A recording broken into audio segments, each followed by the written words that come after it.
प्रणाम मास्टर दीनानाथ जी, प्रणाम। प्रणाम संसारी लाल जी, प्रणाम। मास्टर जी, जब से रउआ ई गांव में आईनी हा, ई गांव वालन के दिल में आपन बच्चा के पढ़ावे की इच्छा जाग गई बा। लगता अभी गांव से जहालत के अंधेरा दूर हो जाए। यह तो हमार सपना बा कि हर गांव में स्कूल होई, हर आदमी के विद्या मिले, काहे कि विद्या ही संसार में सबसे बड़ धन है। राउर सपना जरूर पूरा हुई मास्टर साहब। रउआ धन्यवाद। रउआ ई गांव में जमीन देहली, स्कूल बनवेली। रउआ इंसान ना देवता है, देवता। मास्टर साहब, ये देखी हमरा के सिलेट मिल गई। अब हमहू पढ़े आइल करब।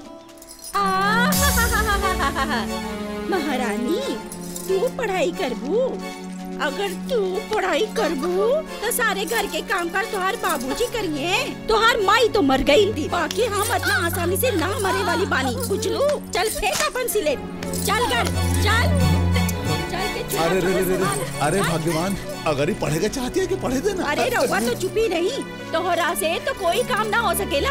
अगर ई बासन बर्तन ना बनाई तो कौन बनाई? सीता से उठ के तोहार पहला मेहरारू बनाई का। रउआ चुप ही रही। चला, बड़ा आइल बाड़ी पढ़ाई करे खातिर। मास्टर साहेब, गायत्री एकर अपन बेटी नानू बड़ी, उ तो पराया खून बड़ी, इहे से जुलम करत अड़ी। हमार बेटा आ जाई ना शहर से, तब कोनो जुलम ना हुई। अरे 8 बज गए, अब बस आवे के समय हो गइल बा। हमार बेटा शहर से आते हुई। हाँ, हम जाता नहीं, वो आते ही हुई। बाबूजी, ये औरत के बाड़ी? एकर बेटा शहर गए रहे बेटा, जे अब तक लौट के ना आई। ओकरे दुख में ही पागल हो गई बाड़ी। पता ना वो अब जिंदा भी बाड़ी कि ना। ए राजू के बाबू, प्रसाद ले ली। प्रणाम भौजी, प्रणाम। दी हमरा के भगवान के प्रसाद दी। हाँ, ली ना। माही, हमरो के प्रसाद देना। ले बचवा। राजू, तोहार भैया काले से शहर गइल बाड़ी, अब यहीं तक लौट के ना आई। राजू के माई, बच्चों की खातिर किताब और कॉपी लावे गइल बा। अरे खरीदारी में लेट सबेर तो हो ही जाला। घबरा मत, औते हई तोहार बड़ बेटा।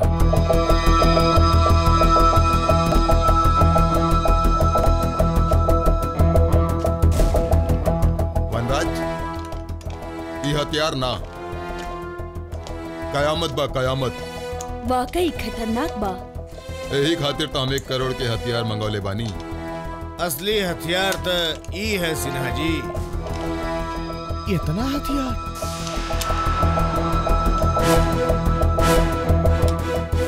लोहे के टुकड़े में ऐसा खास का बात बा? सिन्हा जी, ये खिलौना एकदम नया भी बा और नटखट भी। जब तक एकरा ट्रिगर पर उंगली दबा के रखबा, तब तक एकरा में से गोली ऐसे निकलेला जैसे आसमान से बारिश के बूंद गिरेला। ई आवे वाला दिन के सबसे जानलेवा हथियार हुई सिन्हा जी, जानलेवा। तो ठीक बा धनराज, अगली बार हमरा के यही हथियार चाहिए। मगर ये खिलौना जरा महंगा बा। खिलौना महंगा बा, मगर जे एकरा से खेलेला ओकर कोई कीमत नहीं खे। बेचारा इंसान। इंसान ही इंसान के सबसे बड़ा दुश्मन बा। चलते रही हमनी के ये कारोबार जब तक कि ये दुश्मनी जारी रही। सिन्हा जी, ये दुनिया में खून खराबा और दुश्मनी के अलावा का रखल बा? अरे दुनिया आनी जानी है और दुश्मन के खून पानी है। का कह रहल बड़ा तू? सच कहता नहीं, हम अपन आंख से देख ली है। रवा सुनली ना संसारी लाल जी, हमनी के गांव में जानलेवा हथियारों के कारोबार चल रहल बा। अगर ऐसन बात बा मास्टर साहब, तो चुप ना रहे के चाहिए, तुरंत चल के दरोगा साहब से शिकायत करे के चाहिए। वो सुनी जी, ऐसन खतरनाक लोगन के मुंह लगल ठीक नहीं खे। राजू के माई, ऐसन देशद्रोही लोगन के डर से हर आदमी चुप बैठ जाई, तब मर जाई सच्चाई, दफन हो जाए कानून और मिट जाए देश। चली सुनी तो हमहू रवा के साथ चलन। ठीक बा, चलो। का हमार इलाका में हथियार के व्यापार, हमार इलाका में देशद्रोही, और हमरा के कुछो पता नहीं खे। हम बदमाशन की गिरफ्तार करके फांसी के फंदा पर लटका दे। दीनानाथ जी, रउआ लोग की खबर देके ई वर्दी पे बहुत बड़ एहसान कैले बानी। का रउआ लोग हमरा के वो जगह दिखा सकेली जहां रउआ लोग उनका हथियार के साथ दिखले रहनी? चली, हम देख ले बानी। चली। धन्यवाद धनराज। अगली बार हम तोहरा से यह हथियार ले जाई। दरोगा साहब, यह बाड़े वो लोग। इंस्पेक्टर साहब, गिरफ्तार कर ले इन देशद्रोहियन के।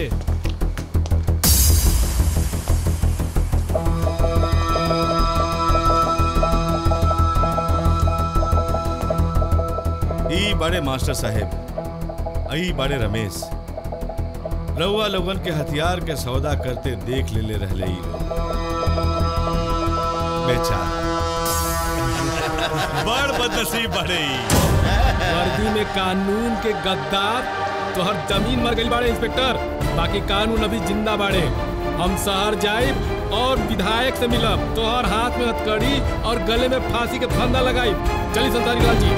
अरे मास्टर साहब, हम तो इनकरे आदमी बानी हूँ। संसारी लाल जी रउआ भी छी।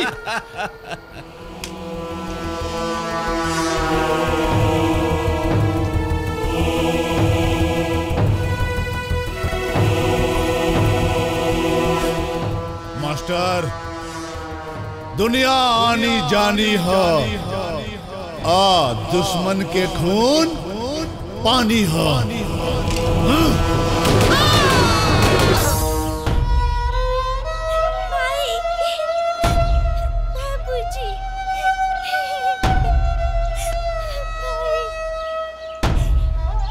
हमनी के बड़ अफसोस बड़े कि मास्टर साहब गांव में पढ़ावे खातिर आयल रहती कि ऐसे अनहोनी हो गई। जीप के टक्कर में उनकर जान चल गई। हे भगवान, हमारा एक्सीडेंट काहे ना हो गई, हम काहे ना मर गईली।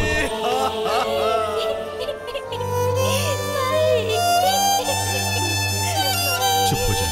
राजू बेटा, राजू बेटा, रो मत राजू बेटा। बेटा, ये सब भगवान के मर्जी बाड़े। बेटा, हम बानी न तोरा साथे, हम बानी न तोरा साथ।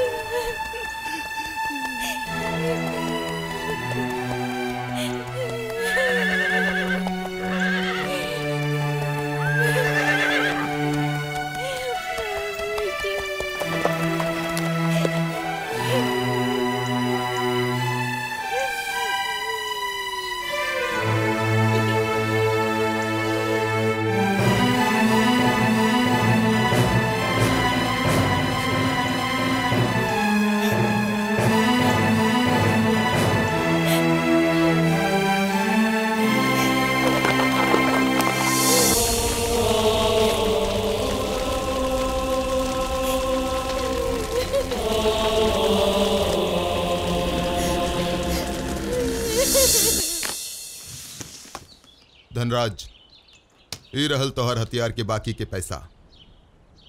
सिन्हा जी, अगली बार तू रुपया के बोरा में भर के लेके आई है। इस छोट मोट ब्रीफकेस से मजा नहीं खियावत हमके। धनराज भाई, रुपया का भूख रेगिस्तान में लागल पानी के प्यास की तरह हो खेला। जितना मिटावल जाला उतने बढ़ेला। बाकी आदमी के उतने खाए के चाहिए जितना ओकरे पच सकेला। ज्यादा खाए से फूड पॉइजन हो जाला। अरे लिल्ली, हम तो खुदे पॉइजन बानी, और पॉइजन के फूड पॉइजन कैसे हो सकेला? वनराज, वैसे तो सांप भी बड़ा जहरीला हो खेला, पर उह तो नेवला के जहर से डरेला। कहीं राउर इशारा पुलिस की तरफ तो नहीं की? हाँ संसारी, हमनी बहुत खतरनाक लोग बानी, बाकी फिर भी कानून की हथकड़ी से डरेली। हथकड़ी? अरे हथकड़ी तक का सिन्हा जी, फांसी के फंदा तक खुल जाला जब ओकरा पर रुपया के बरसात होखेला। देखला नहीं वो मास्टर और ओकरे परिवार के का अंजाम भइल। सिन्हा जी, दुनिया आनी जानी है और दुश्मन के खून पानी है। बाकी धनराज जी, मास्टर के कत्ल का मामला कहीं आगे था ना बढ़ी? वो कत्ल के मामला का पैर हम कानून की आरी से काट देले बनी। अब कैसे चली आगे? वो काहे बढ़ी आगे? वो मामला तो शमशान में ही जल गई, राख बन के उड़ गई। डार्लिंग, धनराज ठीक है कहत रहे कि छोट मोट धंधा में कोई मजा नहीं खे, कोनो और चक्कर चलाई ना। लिली डार्लिंग, करोड़ों के इस सौदे के चक्रव्यूह हम घुमा देले बानी। ई अंधेरा काहे कर देनी? करोड़ों के रोशनी देखे के चाहता रू ना, ता देखा।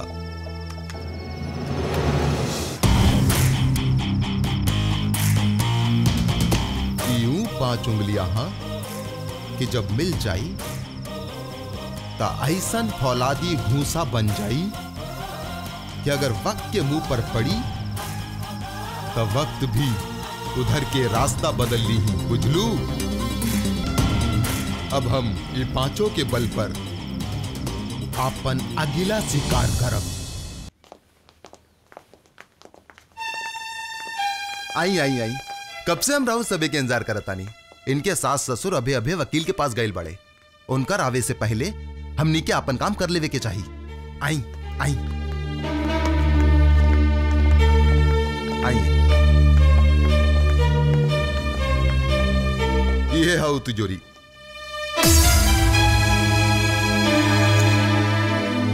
अरे तो हमार बाएं हाथ का खेल।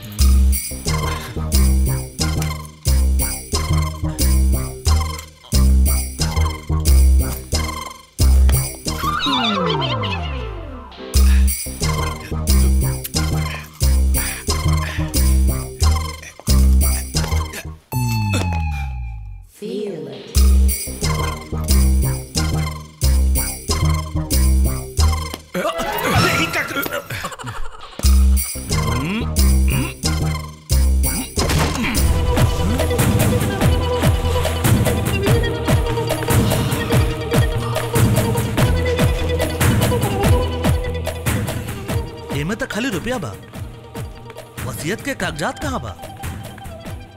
हाँ? कैसन वसीयत भाई? कैसन कागजात? हाँ? पर तू तो कहले रहे। अरे कहे के तो हम इहो कहले रहली कि ये लड़की विधवा बाड़ी, बाकी एकर तो अभी तक पिया हो ना भाई। पहलवान, जोश में ना होश में रह के काम कर। यमराज के सामने इंसान के ज्यादा फुदके के ना चाहिए, वरना धर जमीन पर और आत्मा आसमान पर नजर आई। मतलब तू लोग हमनी के फंसोले? ठीक पहचान ले तू, बिल्कुल ठीक पहचान ले तू। ना तो ये घर हमार है, ना ये तिजोरी और ना ये रुपया। ये रुपया भी हमार नहीं थे। इस सब तो रामो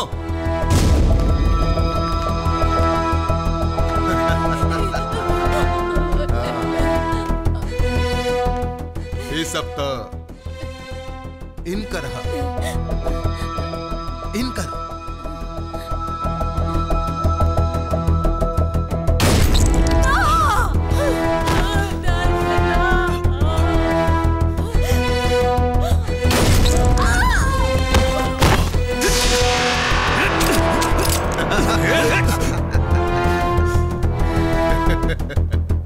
इन 2 ही जन के मारे के खातिर तुम्हारे रिवॉल्वर में सिर्फ 2 गोली रहे, बाकी का 6 खाली बा। बाकी अफसोस जे रिवॉल्वर अब खाली बा, एकरा में उंगलियन के निशान तोहार बाड़ी। तोहार सामने जो लाश पड़ल बा, जेकर खून भी तू ही कैले बाड़े, और गवाह उ तिजोरी पर तू लोगन के उंगलियों के निशान बाड़े। ये सब सबूत तू लोगन के हवालात में पहुंचावे के खातिर ढेर बा। Lily darling. चलो। हाँ। वहीं से भी हमार बाई आंख फड़क रहल बा, कहीं पुलिस ना आ जाए। चल लिली।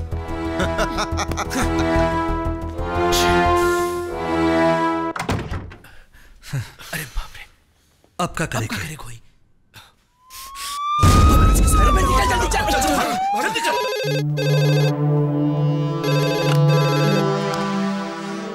कौन? हम सिन्हा जी बोलत हई। ओ सिन्हा जी, का हाल चाल बा तारा शहर के? अरे सब ठीक बा, हमरा के 6 करोड़ के हथियार चाहिए। का हो सिन्हा जी, कौनो खजाना हाथ लागल बा का? ऐसा नहीं समझा। अरे ओ नचनिया, जवानी के बिजली तू ऐसन गिरौलू कि अब तक दिल भी तुहार और हमहू तुहार हो गई का?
हाथ से तो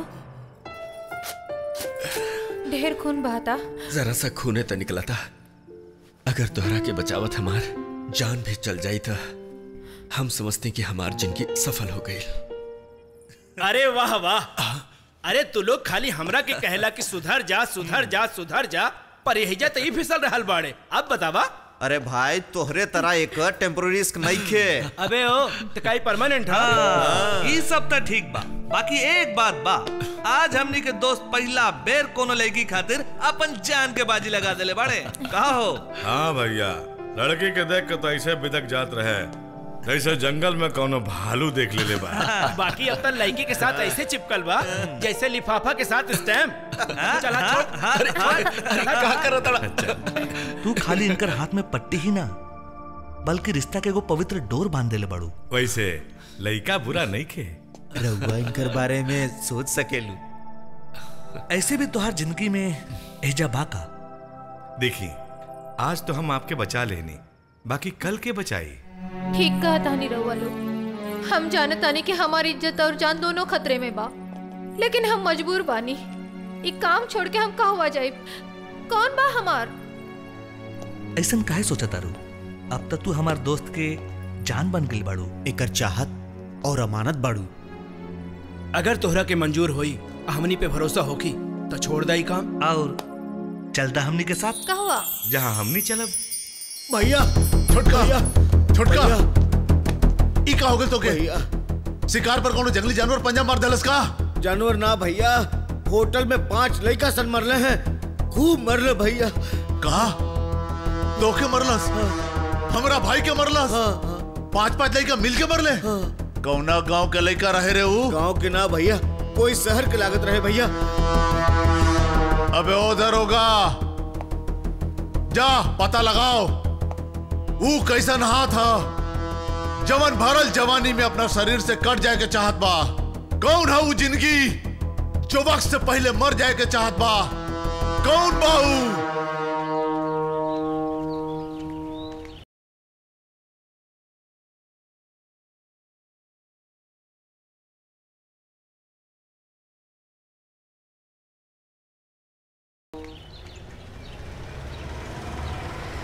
अरे बस बस बस, रोकी रोकी।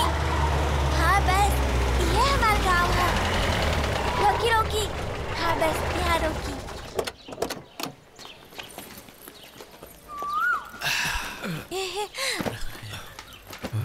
राजू घर कहाँ बा? वहाँ। चला लो। हाँ हाँ चला।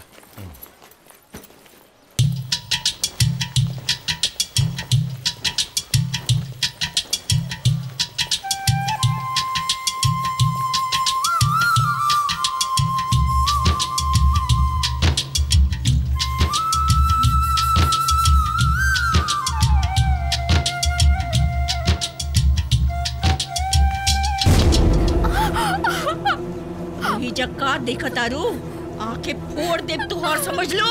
अरे भगवान, काहे जुलुम करता रे हमरा बच्ची पर? बच्ची? अभी बच्ची ना रह गई बाड़ी, सियान हो गई बाड़ी। अनजान आदमी से आंख लड़ावा तारी तुहार मोहनी। अरे भगवान, बाकी चुप रह जी। कान के ना काज के, दुश्मना नाच के। चल अंदर, चल अंदर। चल तो के छोड़ो ना, चल।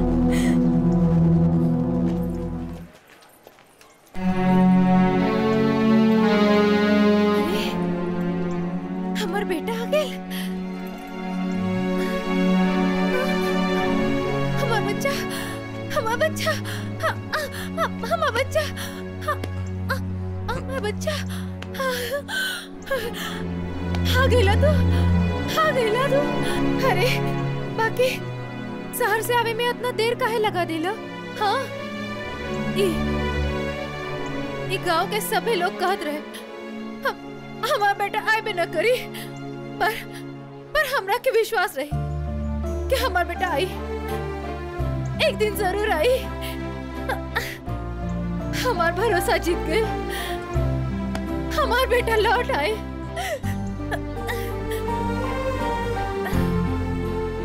जाने ताड़ा, अगर तू ना आई तो तोहर इंतजार में मरे के बाद भी हमारा खुलल रह जा। हमरा के अकेला छोड़ के मत जाइए बेटा, मत जाइए बेटा, हमरा के अकेला छोड़ के।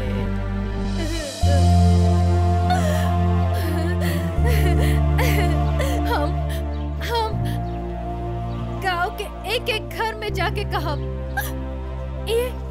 ये जमाना हमार बेटा, ये शहर से आ गइल बा, ये हमार बेटा आ गइल बा, शहर से हमार बेटा आ गइल। ये जमाना हमार बेटा आ गइल, सुनिए हुआ ना, हमार बेटा आ गइल। के बड़ी?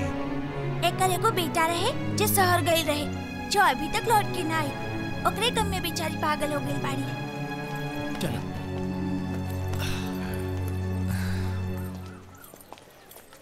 राजू, राजू बेटा, सवेरे से कहाँ चल गए रहे? सवेरे से हम परेशान रही, कहाँ कहाँ ना ढूंढ ली। हम बाजार में रहनी, वही जेलम मिल गई ले। ये रमेश भैया के दोस्त बाड़े। अच्छा अच्छा, तो रवा लोग रमेश के दोस्त बाड़न? जी हाँ। कहा बताई, रमेश और मास्टर साहब के साथ हमारा इतना स्नेह और दोस्ती रहे कि वो का गईले, संसार से संसारी लाल के मन ही उजड़ गई। होनी के टाल सकेला? हाँ, होनी तो हो के रहेला। रवा लोग थक गए हुई हैं, जाके आराम करी। अच्छा, नमस्ते। नमस्ते। नमस्ते। नमस्ते।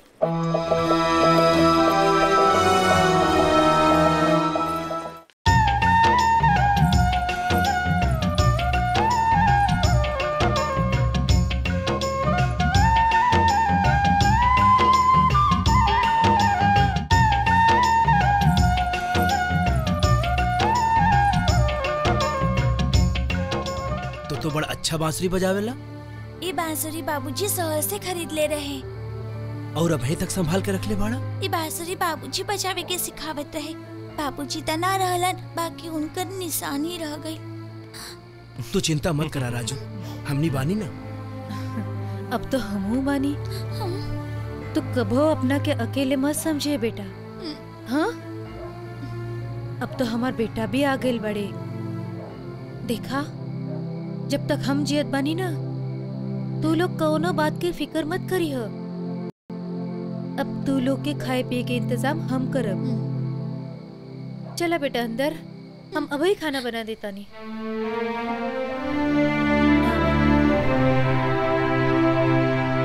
तू लोग भी आवा। बढ़िया बा, तू ई बुढ़िया के बेटे के एक्टिंग करत रहा। अरे हमनी के रोटी तो मिलते रही। ई ना हुई हमरा से। इंसानियत भी कोई चीज होला। अरे भाई, कहाँ ते अंधेरा में उजाला ढूंढ रहल बाड़े।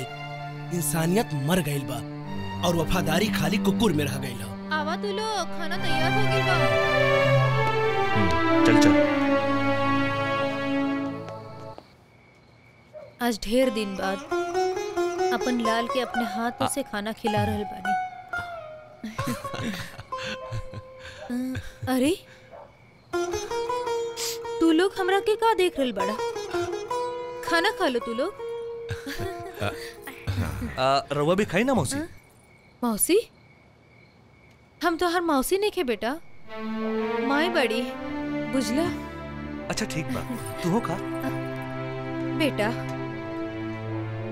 तोहार इंतजार में हम आज तक ठीक से खाना भी ना खैली। अब तो आ गई ना, तो खुशी के मारे हमरा भूख मर गई। तू ना जानी ला बेटा, जब अपन बच्चा अपन माई से दूर हो जाला, तब माई के दिल के हाल का हो जाला।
का नाम है तुहार?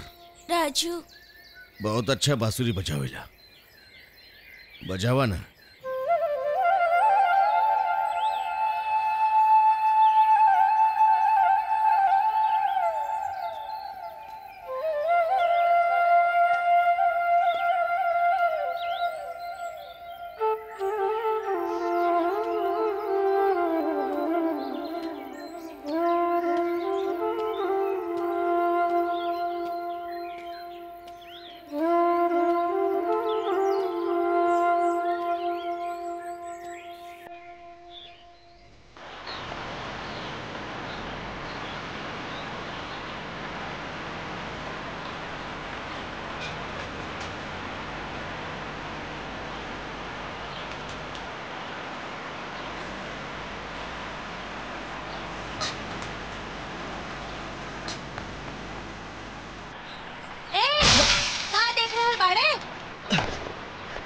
हे तोहरा के निहार रहल बानी।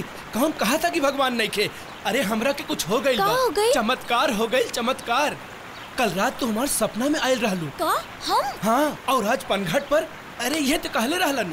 के कहले रहे? अरे बम भोले बाबा। भोले बाबा? हाँ। का कहले रहलन? कहले रहलन कि कल रात जे तोहर सपना में आई, जे हमार मन के भाई जे पनघट पे नजर आई, वह हमार जन्म जन्म के मेहरारू कहलाई। और तू कल हमरे सपने में आयल रहू, हमरे मन के भाईल रहू, और तू पनघट पे भी नजर आयल रहू। सच? बाबा बम भोले की क्रिया। और भोले बाबा काका कहले रहलन? कहले रहलन कि काला बद्धी, वो लड़की के गला में डाल के तुरंत लिपट जाइहा। वो हर जन्म में तोहर मेहरारू बनल रही। तू ओकर हो जाइबे और तोहर हो जाई। ल पहिल ला। अच्छा ए लुच्चा, ये काला पीला धागा केहू और के पहनावा। यहाँ तोहरी लुच्चाई गिरी ना चली, बुझला?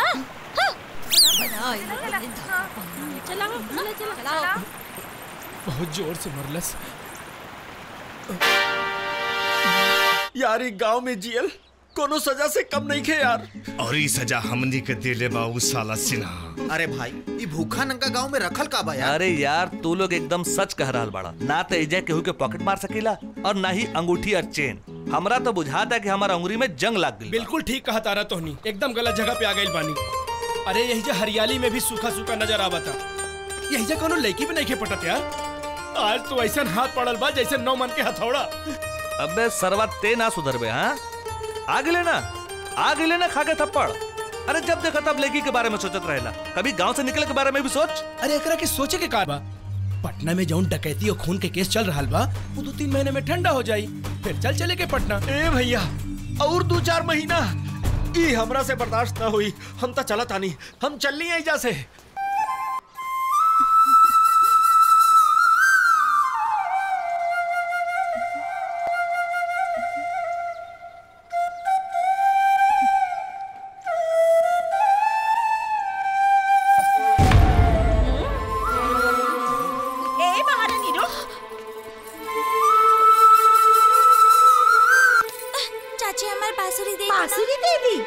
बांसुरी बजा के हमार बेटी से नेम टक्का करे खातिर।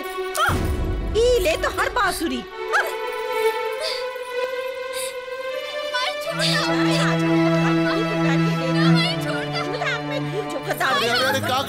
अरे हटी रहुआ, तोहार मेहरारू भी बच्चलन होई। जेई बच्चलन बेटी के जन्म देले बाड़ी, बीच में मत आवा। चल अंदर चल, हम बताओ तानी कल मुई।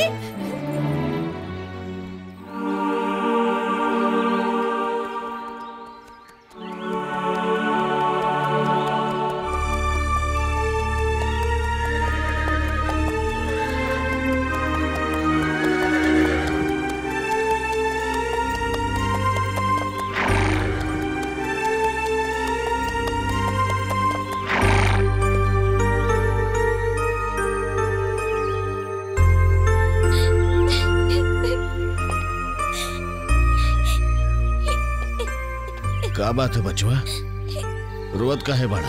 सखिया चाची हमार बांसुरी तोड़ देली बाड़ी। बांसुरी तोड़ दिलेन? हाँ। तो के बांसुरी चाहिए? हाँ चाहे।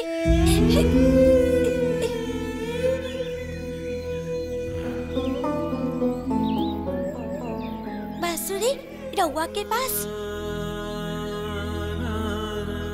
हाँ बचवा, ये बांसुरी हमार बेटा का है। ओकर याद बा।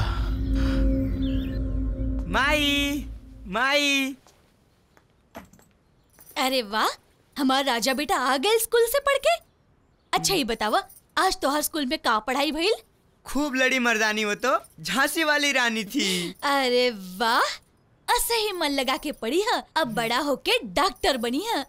ना माई, हम बड़ा होके डॉक्टर ना बनब। काहे? पापा की तरह फौजी बनब और दुश्मनों के खूब पिटाई करब। डिसुम डिसुम। दुश्मन के मारे खातिर तोरा के पापा की तरह ताकतवर बने के पड़ी। और ताकतवर बने खातिर तोरा के दूध पिए के पड़ी। हम अब ही लेके आवतानी।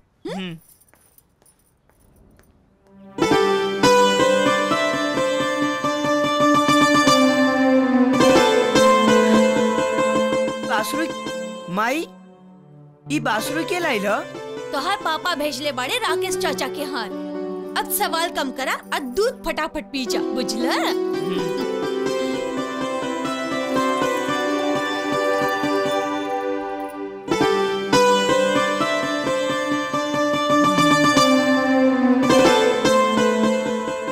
थैंक यू बाबूजी। माई, हम अपन दोस्त सबके दिखा के आवत तनी। फटाफट खबरों के ई खबर में हम प्रिया सिंह आप लोगन के स्वागत करतानी। खबरों की शुरुआत उ खबर से जे हथियार माफियों की कमर तोड़ देले बा।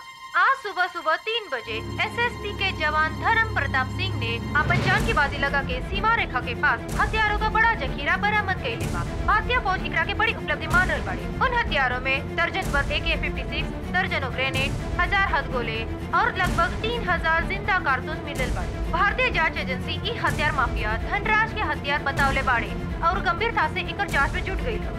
धनराज के गिरफ्तारी के खातिर पुलिस जगह जगह सघन छापेमारी कर रहल। उहे रक्षा मंत्रालय ई काम के खातिर फौजी धर्म प्रताप सिंह के राष्ट्रपति के हाथों अशोक चक्र दिलावे के अनुशंसा कर रहल बाड़ी। सुमेर चाचा, अरे ओ सुमेर चाचा, अरे का भाई चल काहे बारा नाचा मुन्ना, नाच रे नाच। ऐसा खबर लेके आइल बानी कि सबके नाचा ही के पड़ी। नाची। अरे का भइल कुछ बताइबा भी? अरे चाचा, आज राउर बेटा ऐसन कारनामा कैले बाड़े कि पूरा जिला जवार के नाम रोशन हो गई। बुझावल मत बुझा, बताओ का बात है? अरे जाना तानी चाचा, आज वो अपन जान के बाजी लगा के बहुत सारा आतंकवादी के मार गिरे बाड़े। अरे हथियारों के जखीरा बरामद भइल बा चाचा, जखीरा। और जाना तानी, आवे वाला 26 जनवरी के उनकरा राष्ट्रपति के हाथों परमवीर चक्र मिली। हाँ। लेकिन तोहरा कैसे मालूम पड़ल? अरे टीवी से चाचा, टीवी से। अच्छा, आज सवेरे से लगातार हर चैनल पर ब्रेकिंग न्यूज है भैया के। हाँ भौजी, रउआ सुन लेनी ना।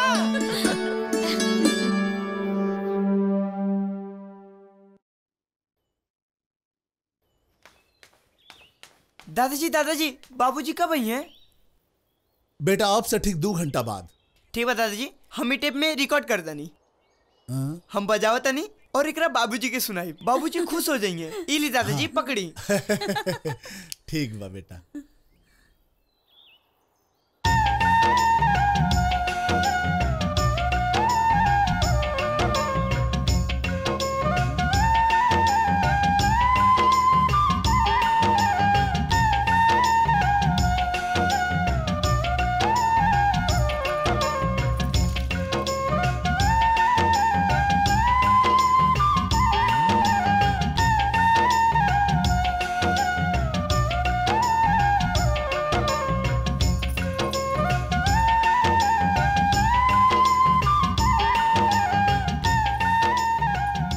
चांदनी जी माँ जी, तू भी यही जावा ना। देखा ना मुन्ना कितना अच्छा बांसुरी बजावता। आवा बतानी।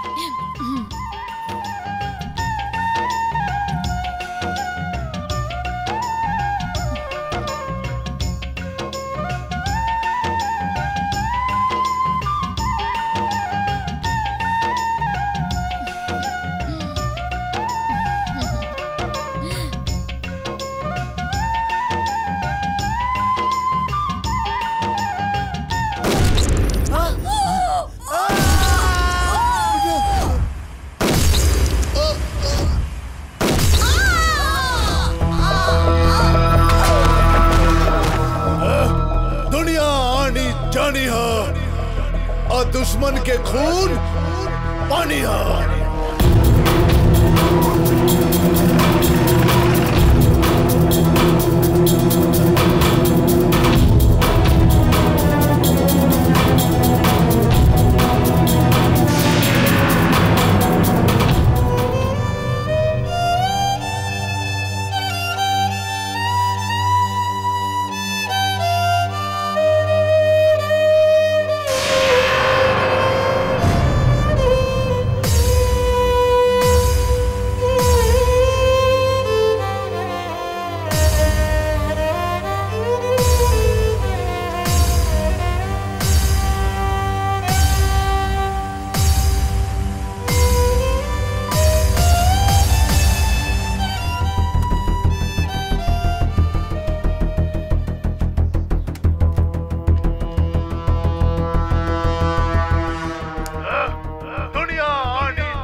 बांसुरी तोरा अच्छा लगेला? हाँ बाबूजी। हमार बचवा, तू चिंता जिन करा, चिंता जिन करा। इला और बांसुरी लाके दे। बजावा।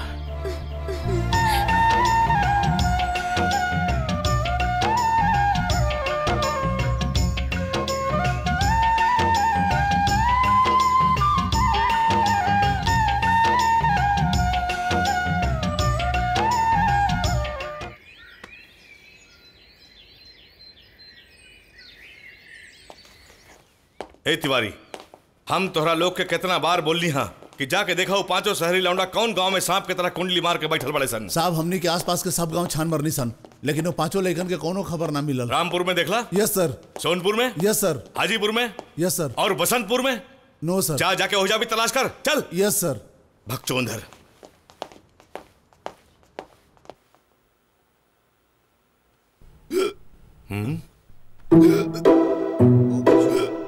शन्नू बेटी। जी अम्मा। जरा विशाल के पानी दे दो। जी अभी देता नहीं। लगता केहू याद केले बाड़ी। हाँ, जे थप्पड़ मरले हुई उहे याद करत हुई। काहे? दूसरा थप्पड़ मारे खातिर। सुनी सुनी। तू इतना देर से जो हमरा हिचकी आवत रहे, अब समझ गईली कि काहे आवत रहे। अबे गधा, ते फिर शुरू हो गेले। अबे सुधर जो रे, सुधर जो। देखी जमुना के बच्चा होवे वाला बा। तो होके देना, बियाह के बाद ऐसे नहीं होला। ओहो, ताइयो जवाब दे देले बाड़ी। अरे तो हम का करी? रउआ लोग के पास गाड़ी है, अगर रउआ लोग शहर जाके डॉक्टर के लिए आई बा तो जमुना और ओकर बच्चा की जान बच सकेला। शहर तक का? अरे तोहरा खातिर हम चांद पे चल जाइब। हाँ। एक डॉक्टर तक का पूरा अस्पताल उठा के लाई। हाँ, काहे ना तुझे मजनू के भटकल आत्मा जे बड़े। अबे गधा, ये सब ड्रामा बंद कर, चल गाड़ी निकाल चल। अरे गाड़ी तक का? हम तो एक अरे बकबक कम करा, जाके गाड़ी निकाला। जा जल्दी निकाला।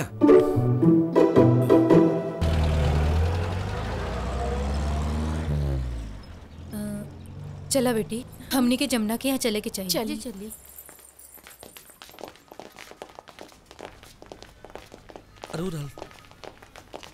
अरे सुनिए ना, अरुआ बसंतपुर चले के बाद वहाँ जमुना भौजी की हालत बहुत खराब है। उनका बच्चा होके वाला बा। हम एगो डॉक्टर बानी, एहिजा भी मरीज बाड़े, उनका के भी देखे के बा। हम बसंतपुर ना जा सके। देखी डॉक्टर नी साहिबा, रहुआ हमार बात समझे के कोशिश करी। वो औरत की हालत बहुत खराब है, हमनी के टाइम से। हम रहुआ के कहनी ना हम रहुआ संगे ना जा सकेली। डॉक्टर नी साहिबा प्लीज, वजह दैयो जवाब दे देले बाड़ी। ए डॉक्टर नी साहिबा, बसंतपुर गांव तक और आसपास के 40 गांव में कोई डॉक्टर नहीं किया।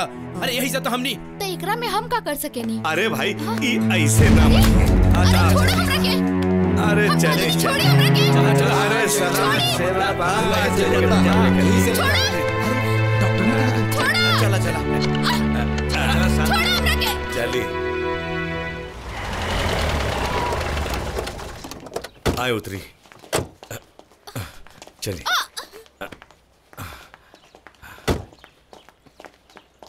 आ गई डॉक्टर। डॉक्टर नी साहिबा ले जल्दी आई। चली। डॉक्टर नी साहिबा, जमुना और ओकर बच्चा दोनों की जान बचा लेली बाड़ी। लेकिन एक बात बा, ये बात के सेहरा तक देव के ही जाता। अरे नहीं, ये सेहरा तो डॉक्टर नी साहिबा के सर है। अरे आज तो तू लोग कमाल कर देला। दरोगा साहब, रहुआ बसंतपुर में खैरियत बा? खैरियते तो नहीं खे संसारी लाल। वो कौन से गुंडा बड़े जे शहर के सरला नर्सिंग होम से डॉक्टर विद्या के उठा के एजा ले आइल बड़े। अब तक नहीं जा। अरे नहीं दरोगा साहब, ई लइका लोग गुंडा थोड़े बड़न, ई सब तो भलाई के काम कैले बड़े। दरोगा साहब, ये लोग डॉक्टर नी साहिबा के ना लेके आई थे तो रघु भैया के बीवी और बच्चा दोनों मर जाते। हाँ। वो लोग तो बड़ पुण्य के काम कैले बाड़े। हाँ, बाकी कानून कानून होला। और हमरा के शहर के सीनियर पुलिस ऑफिसर इस सब के गिरफ्तार करके लावे खातिर कहले बड़े, और हम इस सब के गिरफ्तार करके ले जाए। बुझले इंस्पेक्टर, एगो बात बतावे चाहता नहीं। ये लोग हमरा को उठा के ना ले बाड़े, बल्कि हम खुद अपना मर्जी से ही जायल बानी। डॉक्टर विद्या, ई का कह रहल बानी आप? उहे जो हमरा कहे के चाहिए। आर यू श्योर? 100% श्योर। ठीक बा, जब आपके पांचों से कोनो शिकायत नहीं खे तो हमरो के इनके गिरफ्तार करे के कोनो हक नहीं खे। I am sorry. चलो तनी। डॉक्टर नी साहिबा, हमने शहर से यहाँ तक लावे खातिर रवा साथी जे जबरदस्ती कैले बनी, ओकरा खातिर हमने के माफ कर दी। अरे नाना, अगर रउआ लोग हमरा एजा ना ले आईती और जमुना और अगर बच्चा के मौत हो जाई तो हमरा से बहुत बड़ पाप हो जात रहे, और ऊ पाप खातिर हम अपना आप के जिंदगी भर माफ ना कर पाईती। रउआ लोग हमरा के यहाँ ला के बहुत बड़ पाप से बचा लेनी। आज हमरा मालूम पड़ल कि शहर से ज्यादा ई गांव के हमार जरूरत बा। वैसे भी अपना खातिर तो सभे जिएला, और खातिर के जिएला। अब हम ई फैसला ले ले बनी, अब हम एजे रहब और अपन डिस्पेंसरी एहिजे खोलब। डॉक्टरनी साहिबा, एहिजा डिस्पेंसरी कहाँ खुली? भैया, जौन घर में हम रहेली वो घर में दवाखाना बना दे। अरे तो हम के रहब जा कहाँ? हाँ? भैया, पीछे इतना बड़ भैंस के बठान है, ओकरे साफ करके रही हैं, और हम लोग बीमार पड़ गए तो काफी फिकिर दवाखाना भी बा और डॉक्टरनी भी। सिन्हा जी, ये लड़की तो बहुत कमाल के लड़की बिया, एकदम गरम मसाला हिया। तोहर 6 करोड़ के हथियार के एडवांस 1 करोड़ हमके मिल गइल बा। अब काम के बाद सुना, हथियार के डिलीवरी तो के दिवाली के रात के मिली, जब सारा गांव पटाखों के शोर में डूबल हुई। हम बड़ा आराम से तो के डिलीवरी दे दे हम, समझला? धनराज भाई, 5 अजनबी लइकन बसंतपुर गांव में देखले बानी, और हमरा के लागता कि यह 5 लइकन राउर भाई के पिटले रहे। इंस्पेक्टर, अगर उस सरव लोग बसंतपुर गांव में बाड़े तो हम बसंतपुर गांव के आग लगा दे, जरा के खाक कर दे गांव के। जोश में मत आवा छोटे, होश में रहा। खाली 5 गो तुम्हार दुश्मन बाड़े, पूरा गांव के जलावे की जरूरत नहीं खे। आदमी के जब एगो पैर बेकार हो जाला तो पूरा पैर के काट के ना फेंकेला। तो भैया, हम अभी यह बखत जात है गांव में। पर अकेले ना, अपना सब आदमी के लेके जा और 5 लइकन के ना चौराहे पे जला के राख कर दिया।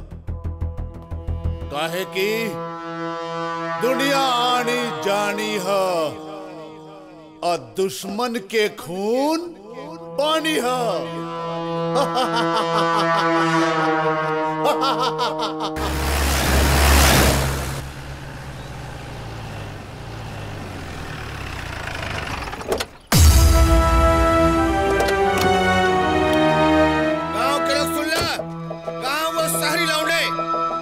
छुपा के रख ले बाबू लोगन के, 5 के हमरे हवाले कर दा, वरना हम एक एक गांव वालन के लाश गिरा दे, बुझला? हाँ? ना, ऐसा मत करी। ये बहुत शांति अमन वाला गांव बा, यहाँ खून खराबा मत करिया। अबे ओए, ज्यादा जबान चले ले तो मुंह से जबान उखाड़ दे तोर। बता, कहाँ बाड़े वो 5 लौंडे? वो बेचारा लोग तो राजू के भाई के दोस्त बाड़े, अपन गांव के मास्टर साहब रहलन ना, उनकर बेटा राजू के साथ गांव आइल बाड़े।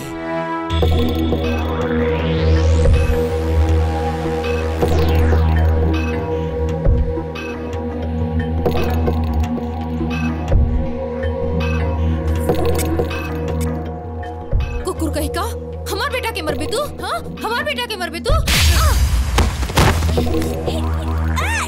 तू 5 जहाँ भी बड़ा हमारे सामने आ जा, नहीं तो हमें लड़का का खोपड़ी उड़ा दे।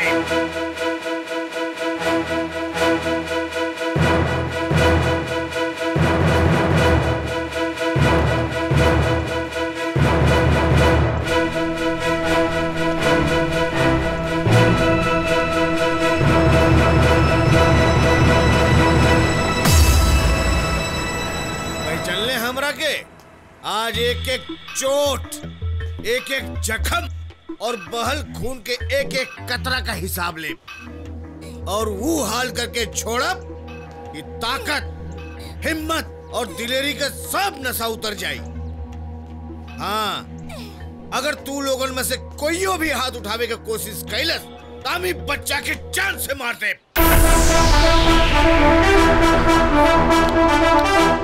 मारा हराम खोरन के, मारा।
मर्दन के हम अपन परिचय ना देली, कमजोरन का चीख जहां सुनाई देला हमार बंदूक का गूंज वही जब पहुंच जाला।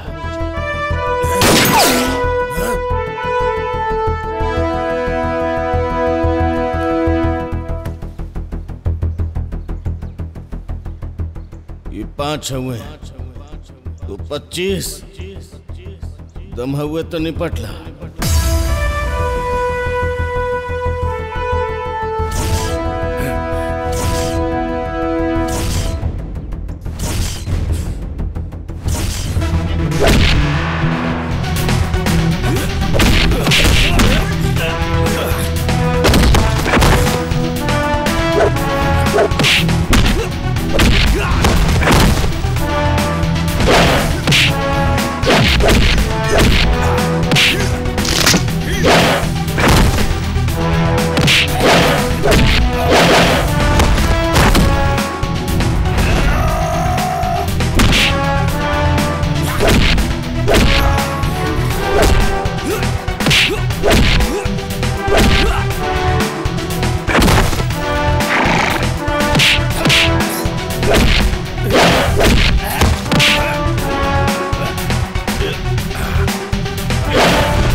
एजा बैठ के कुर्सी तोड़त आड़े मन तक करता तोर हाथ गोड़ काट के कुकुरन के खिया दे हम।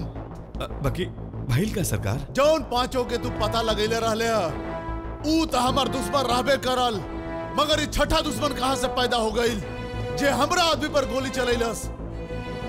ए हमरा ऊ छठा आदमी के कुंडली चाही। कौन बाऊ जे धनराज के साथ पंजा लड़ावे के ताकत रखेला? तू अभी है यही बखत गांव में जाके वो 5 के लाके हवालात में ऐसन खातिरदारी करा कि वो का उनकर आत्मा भी कहे कि वो छठवा आदमी के है। हम ऐसन गलती ना कर सका। गलती? हाँ गलती। वो छठा आदमी सीबीआई के हो सकेले, कुछ कर सकेला। धनराज भाई राउर कारोबार हथियार के बाद गड़बड़ भी हो सकेला। भैया दरोगा बहुत गहरी बात कहत बा। वाह दरोगवा, आज तो तोरा दिमाग के दांत दे वही के पड़ी रे। काहे की जल्दबाजी में बारूद के ढेर पे बैठल आदमी कहीं आग में हाथ डाल देहलस तब बड़ी मुश्किल हो जाई। वो छठा आदमी पर अभी हाथ मत डली है, पहले ओकर खोजबीन करा, ओकर पता लगावा। यार वो मसीहा के रहल जे हमनी के जान बचैले। हाँ यार, थैंक यू कहे के भी टाइम न देलस, अचानक गायबे हो गेलस। अरे ऐसन मसीहा बार बार जान बचावे खातिर ना वेले, भगवानो एक बार मदद करेले।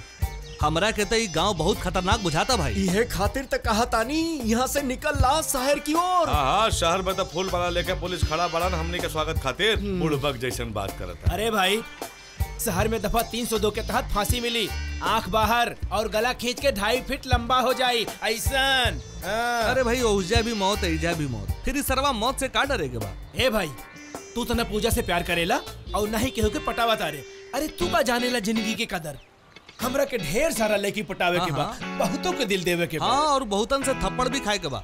अरे जब केहू के फोन करल जाला तो एक आध को रॉन्ग नंबर लग जाला कि ना लग जाला? सुधर जो साले, सुधर जो, हम कहत नहीं सुधर जो। एक दिन ऐसन फंसबे सारा हड्डी कड़कड़ करके पापड़ जैसन चूर हो जाई। और तू जे बाड़े ना कोनो फटल आमलेट जैसन अस्पताल के टूटल खटिया पे सुतल नजर रही बे।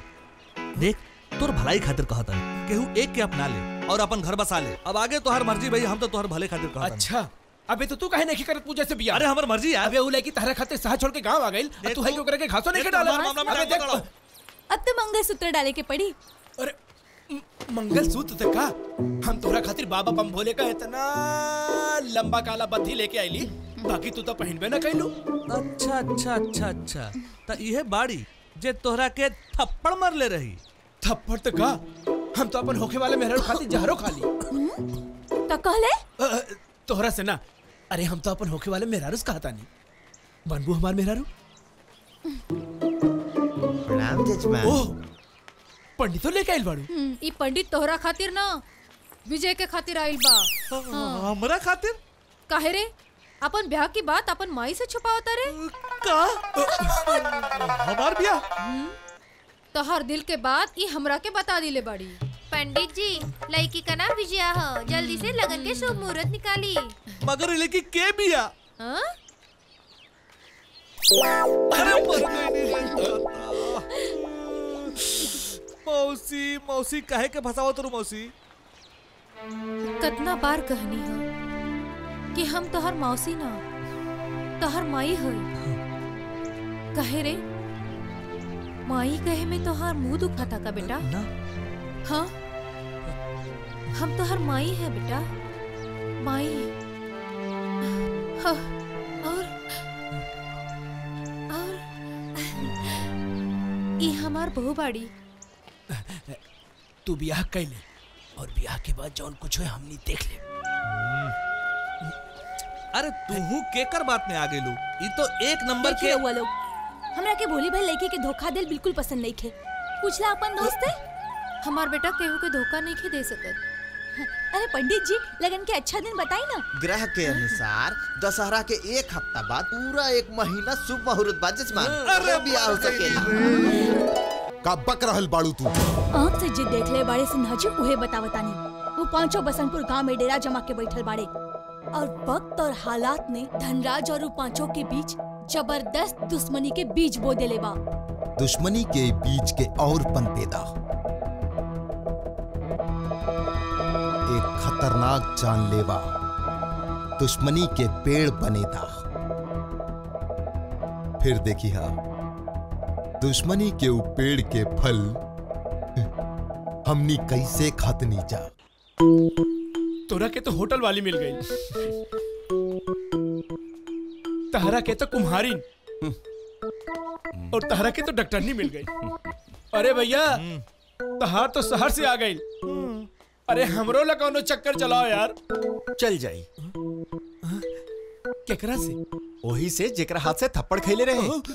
रजनी। हाँ, अरे वो तो रोज हमारे सपने में आवेली। अगर सच्चे में आ जाए तो मजा आ जाए यार। विशाल, सच्चो बोला, का तू रजनी जैसन गांव के लड़की से ब्याह कर सकेला? ठीक से सोच ला। काहे ना, लड़की तो लड़की होला, चाहे वो अंग्रेजन हो, हिंदुस्तानी हो, जापानी हो, चीनी हो। एक बेटा विशाल, बेटा हम टेम्पोररी ना परमानेंट चक्कर के बात करत बानी भैया, 7 फेरा वाले चक्कर के। जी हाँ। अगर कुछ गड़बड़ कइला ना तो ये चक्कर बहुत भारी पड़ी तोहरा के। अरे नहीं नहीं यार, हम गड़बड़ काहे करब? तो एकर मतलब तहार बैंड बजावे के तैयारी करे के पड़ी। नेकी और पूछ जल्दी करवा देना भाई। भाई साहब, रजनी के साथ शादी के 7 फेरा के बाद 7 जन्म ओकरे साथ रहे के पड़ी। रहब, हमार होए वाली भाभी रहब, रउआ लोग जे कहा वही कर। ऐसन बात बा, फिर तो हमनी के तोर ब्याह के बात करे खातिर आजे जाए के पड़ी। खुश हो गिला? खुश। चला भाई। हाँ चला चला। आप तो बात चक्कर चला देता नहीं। हाँ, चला हाँ यार चला दा। आखिर अपन यार की मामला बना।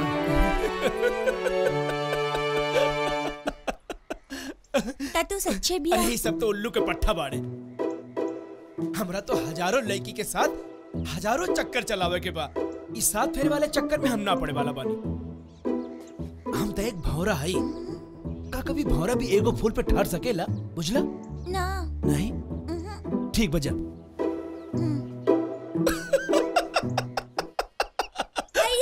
भैया सुनो सुनो सुनो। विशाल बाड़ी ना विशाल, कोई ना तू के उल्लू के पट्टा खोला। हमनी के उल्लू के पट्टा भेजा। अरे उस्ताद, आरा गांव के पहलवान रजनी बहन के हाथ मांगे आइल रहे तो रउआ ओकरा के ऐसन पछड़नी के हाथ तक कब उड़ गई। दूल्हा बनने आए रहे और नूल्हा बन के गई। अरे हमार रजनी के हाथ वह पाई जे अखाड़ा में हमके पटक पाई। पहलवान जी, रउआ के पटके वाला पैदा ले बा। हाँ, कहलेगा रउआ के अखाड़ा में मार मार के घोड़ा के भरता बना दी। का कहले? हम ना ऊ कहता। अरे ऊ कहत रहे कि ओके अतना मारब अतना मारब फोड़ी रउआ के राउर थोबड़ा फाटल तरबूज जैसन हो जाए। क्या बोले? हमने ना उहे कहता। के सही बाड़े, थोड़ा सा मजनुआ बाड़े। ऊ राउर बहिन पर लाइन मारेला। लगता ओकर मौत आइल बा। मौत अब राउर आइल बा। का कहले? हम ना ऊ कहता। तो ओकरा हमरा से कुश्ती लड़के पड़ी। अखाड़ा में हमके पटके के पड़ी। अरे ऊ तो रउआ के पटके खातिर एकदम तैयार बैठल बाड़े। कुश्ती खातिर तैयार हो जाए और हम अखाड़ा तैयार करतनी। हमरा मंजूर बा।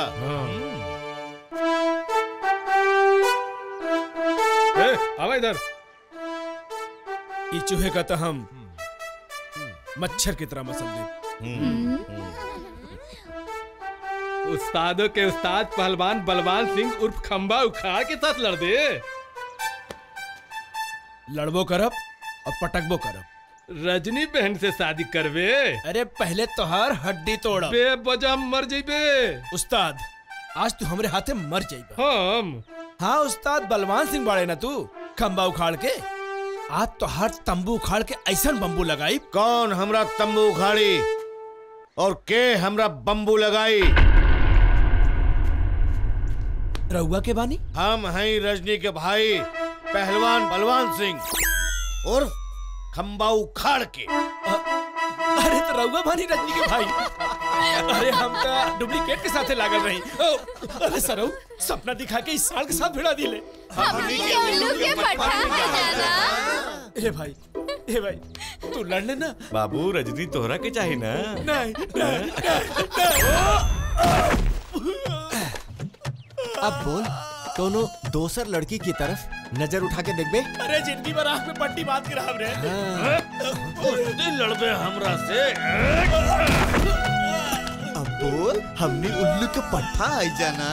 अरे हमरा से गलती हो गई मार बाप। काहे निकला था मजनूगिरी? अरे काहे बेटा, हजारों लड़की के साथ हजारों चक्कर चले बेकार। अरे बाप। कुश्ती।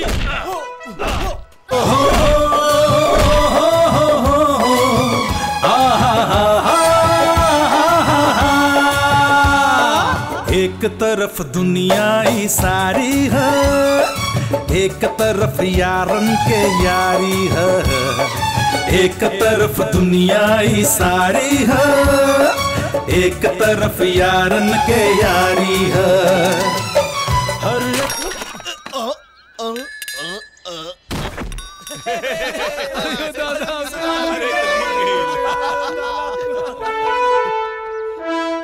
तो हमार मेहरारू बन जा।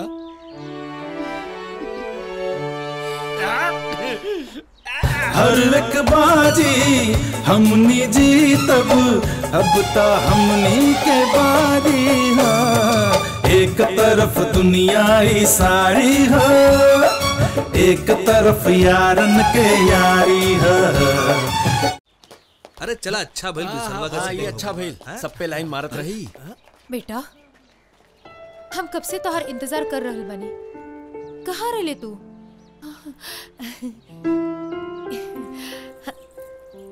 ये देखा का ह? इ तक कंगन ह। हाँ। मालूम बा हम केकरा खातिर संभाल के रखले बानी? बोला। केकरा खातिर? अपन बहू के खातिर।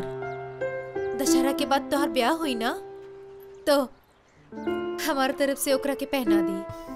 इलो संभाला अपन अमानत के। ना, एकरा के अपन पास ही रख मौसी। का कहलो तू? फिर मौसी कहलो?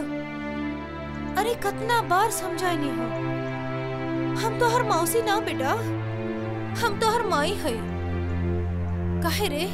हाँ, माई कहे में तोहरा के शर्म आवेला का? हाँ, खबरदार एकरा के बाद तो हमरा के मौसी बोलबे तो। देखा, माई सुने खातिर हमार कान तरस गए रे। जब से तू शहर से लौटला,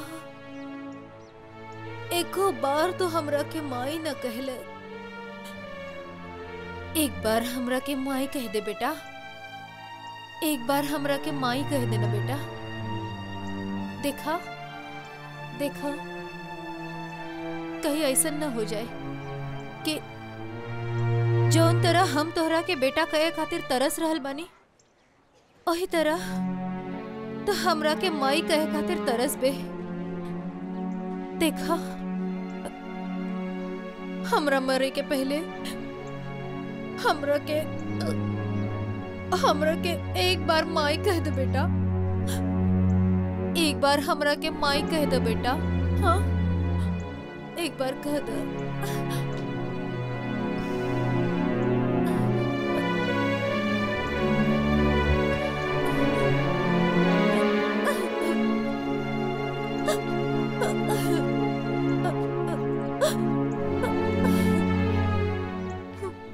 हे विजय, तू एक बार अगर अपन माई कह देबे तो कौन सा दौलत उठ जाई भाई? अबे तू खुशकिस्मत बाड़े जे तोहरा बेटा कहा तारी। अगर वो हमरा के एक बार बेटा कह दी ना, तो हम ओकरा के 100 बार माई कहब, 100 बार। अरे खाली माई कह देला से कोई केहू के बेटा ना बन जाला। अरे तू लोग का समझेला? का हमार दिल लेके चाहत कि हम ओकरा के माई कही? अरे बहुत चाहेला, अरे बहुत चाहेला। बचपने से माई के ममता खातिर तरसत रहल बानी। बाकी हम तू लोग जैसन भावना में बह के ओकर ममता से खिलल नहीं चाहत। काहे कि हम डरिला वो दिन से जे दिन ओकरा पे इस सच्चाई जाहिर हो जाए कि हम ओकर ऊ भुलाइल बेटा नहीं जे ऊ हमरा के समझे ले, तब वो ई सदमा बर्दाश्त ना कर पाई। मर जाइयो बेचारी।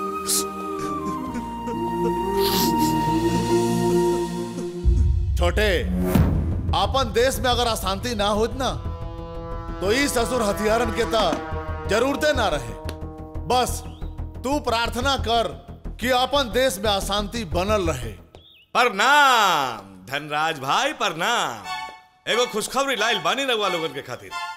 उजे छठा आदमी बानू ना तो कौनो सीआईडी के बा और ना ही कौनो सरकारी डिपार्टमेंट के बा। तो भैया हम आज अब यही समय गांव में जाके उस सबके खून डाल दे गोली। ना छोटे ना, गरम गरम हलवा खइबा तो मुहवा जल जाई। अरे जब हलवा सामने प्लेट में रखल बा तो के ठंडा करके आराम से खाली हल जाई। का मतलब भैया? मतलब ये छोटे कि हम सिन्हा जी के साथ दिवाली के रात अपन 6 करोड़ के हथियार के सौदा करब, और वही रात तू भी अपना सब दुश्मन के मार के अपन बदला के पूरा कर ली हा। काहे कि दुनिया आनी जानी है और दुश्मन के खून पानी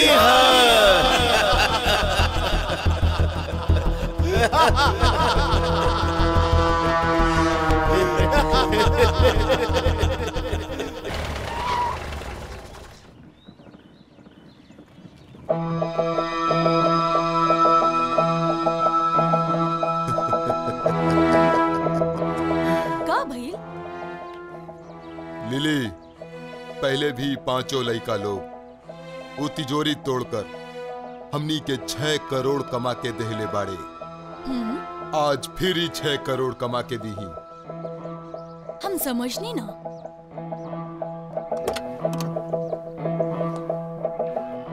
धनराज के हम 1 करोड़ रुपया दे देहले बानी। 5 करोड़ और देवे के बाद, सिर्फ हथियार मिलेला के बाद अभी 5 लड़का 6 करोड़ के हथियार लूट के हमरा के लाके दी और हम धनराज से 1 करोड़ रुपया एडवांस वापस मांगब। एकर मतलब ही भइल पूरे 12 करोड़ का फायदा।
सिन्हा जी, इका बचपना होता। अरे बचपना नहीं धनराज, हम तोहरा के याद दिलावे आइल बानी की आज दिवाली है। मालूम बा सिन्हा जी, हमके तोहरे इंतजार रहे। आज के दिन हम कैसे भूल सकत बानी। आज तो हमार करोड़ों के हथियार आई और तहरा संगे 6 करोड़ के हथियार के सौदा हुई। हाँ भैया, आज तू 6 करोड़ रुपया कमाईबा और हम गांव में 6 दुश्मनन के लाश गिराए। जरूर गिरई है छोटे, काहे कि दुनिया आनी जानी है आ दुश्मन के खून पानी है।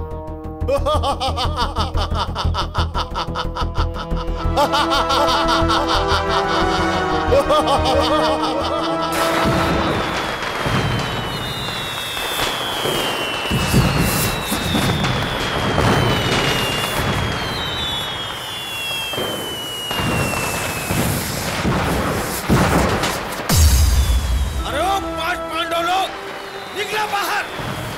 आज तुहार मौत तोरे दरवाजे पर खड़ी बा। आज हम ही चौराहा पर पांचों के लाश बिछा के जाई। बदमाश, आज तो फिर आ गए। पहले भी तो एक बार आके हमारा बेटा के जख्मी करके गईले रहले तो हमार बेटा के मर बे। हम तोहार जान निकाल ले, जान निकाल ले तोहार। अरे जान तो हम तोड़ ले भैया।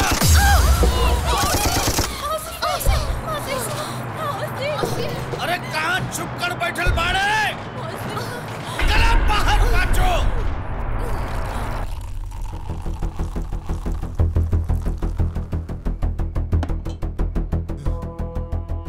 धनराज, अब तक पूरा बोतल भी खत्म होवे के आ गई। 4 घंटा गुजर गई है, लेकिन तोहार लोग हथियार लेके ना आइल है। अरे भाई, ऐसन काम में तो देर सवेर हुकबे करेला। बस थोड़ा सा इंतजार औरू कर ला।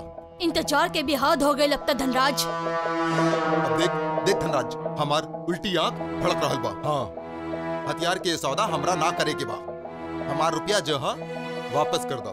अरे भाई, ई तोहरा का हो गई? अरे अब भैया भैया वो पांचों हरामखोर गांव से गायब पड़े और छठवा आदमी का कोनो पता नहीं खे। इला सिन्हा जी, तहार 1 करोड़ रुपया हम सौदा मर्जी से करीला, जबरदस्ती से ना। बुरा मत मनिया धनराज भाई, जब भी हमार उल्टी आंख फड़केला ना ता दिन कोई ना कोई बड़ अनहोनी बात हो जाला। यही खातिर हम सौदा उहिजे रद्द कर देता नहीं। और वैसे भी हथियार की तो कोई खबरों नहीं खियाई। हाँ खबर ना आई लिली, अब तो हथियारे आई। अच्छा तो हम नहीं चलीला।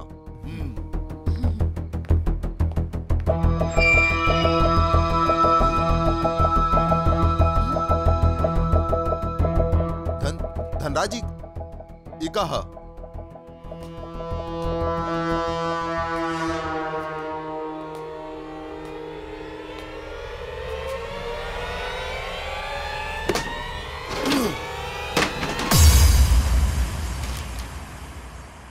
सिन्हा जी,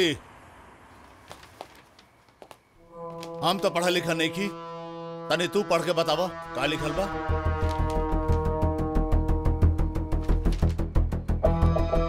धनराज जी हथियार के भेंट सिर्फ हमार बहादुरी के सबूत नहीं थे, बल्कि सिन्हा बल्कि छोटे, तने तू पढ़ के बता। बल्कि सिन्हा के गद्दारी के भी सबूत बा, जे हमनी के हथियारन के बारे में सब कुछ बता के तोरा पीठ पे खंजर भोंकले बा, मगर हमनी के तोरा सीना पर वार करब धनराज, और वह हथियार से तोर शिकार करब। सिन्हा जी, जब भी तहार उल्टी आंख फड़केला तो कोई बहुत बड़ अनहोनी हो जाला ना, आना याद बा सिन्हा जी, ई हथियार के बारे में का कहले रही हम? एकरा में से गोली ऐसे निकलेला जैसे आसमान से बारिश के बूंद।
न हो जाए कि जौन तरह हम तोहरा के बेटा कहे खातिर तरस रहल बनी, वही तरह तो हमरा के माई कहे खातिर तरस बे।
अभी तक ना आई ले। आई छोटे, वो लोग जरूर आई। मोहब्बत में बड़ी ताकत होखेला। प्रेमिका के खातिर तो प्रेमी अपन जानो दे सकेला। आई ता खाली 6 करोड़ के हथियार के बात है। आई है छोटे, ये लोग जरूर आई है।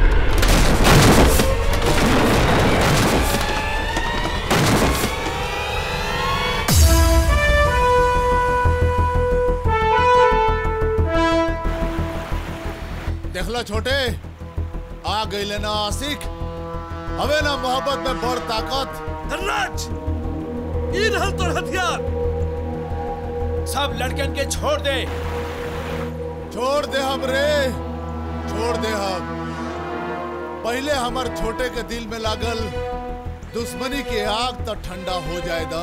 भैया, हम ही हराम खोरन को वह हथियार से मारब जेकरा के ये लोग लूट के ले गए रहले। किसनवा, खोल जरा पेटी।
छोट लड़का सारा फसाद के जड़ इहे लड़का हा।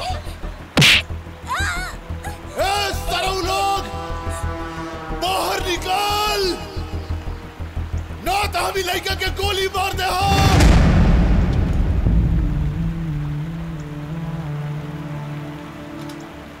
अपन हथियार फेंक दे।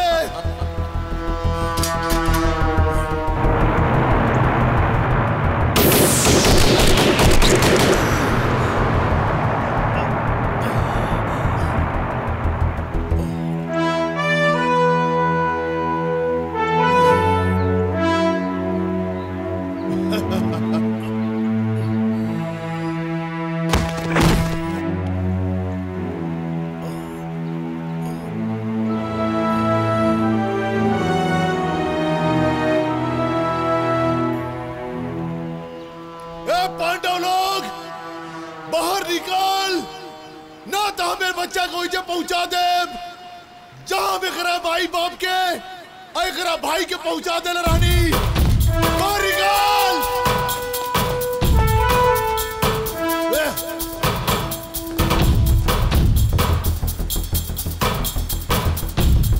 शहरी कुकुर लोग हमरा छोटे के मरले, हमरा छोटे के। ए संसारी अब खत्म हुई सब दुश्मनी। आई दुश्मन लोग भी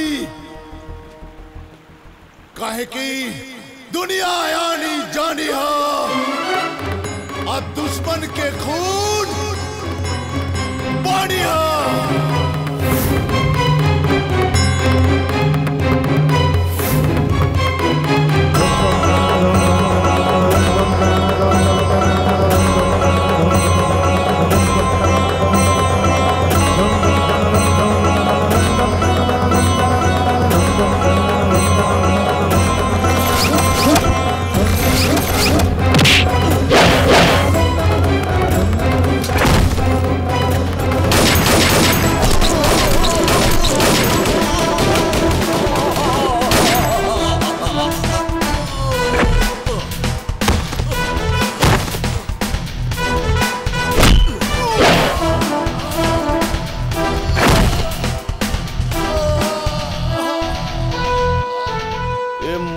के ताकत का अंदाजा हो गई।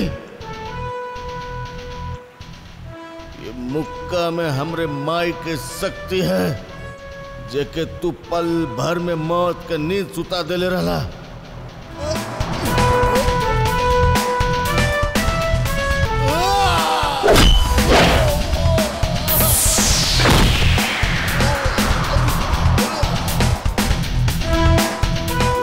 में हमरे बाबूजी का शक्ति है, जे तोरा से गिगड़ा के अपन परिवार के जिंदगी के भीख मांगत मांगत और दरिंदगी के शिकार हो गई।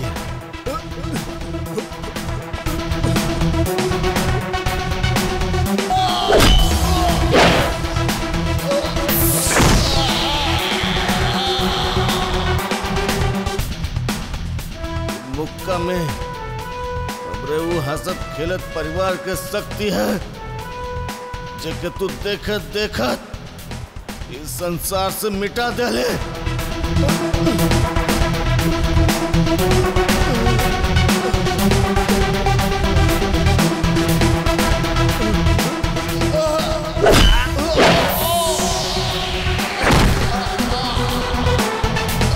दरिंदा की औलाद, तू तो हमरे मासूम बेटवा के बिना छोड़ ले, जो हमार जिंदगी के सबसे बड़ा सपना रहल। ये हाथ से गोली चलौले रहले ना, ये हाथ से भी ना, यह मनहूस पैरन से चल के तू हमारे घरे तक पहुंचल रहले ना, यह पैरन से।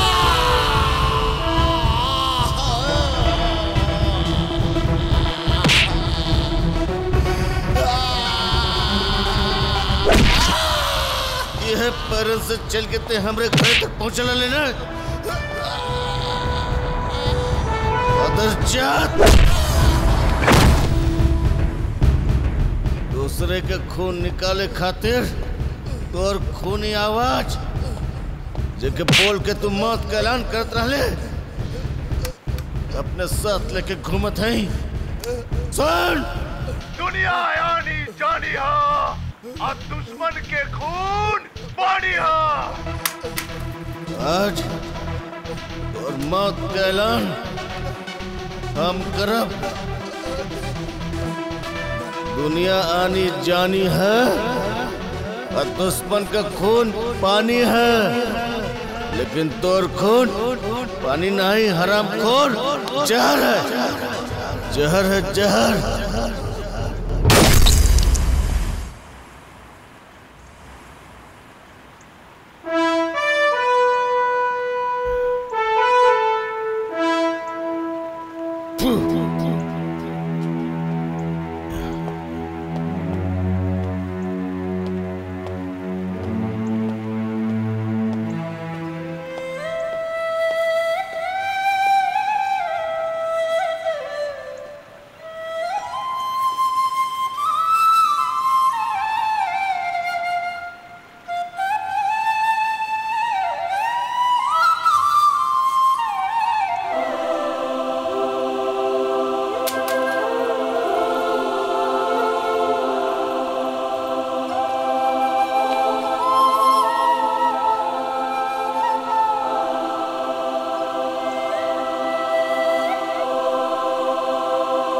आजा बेटे।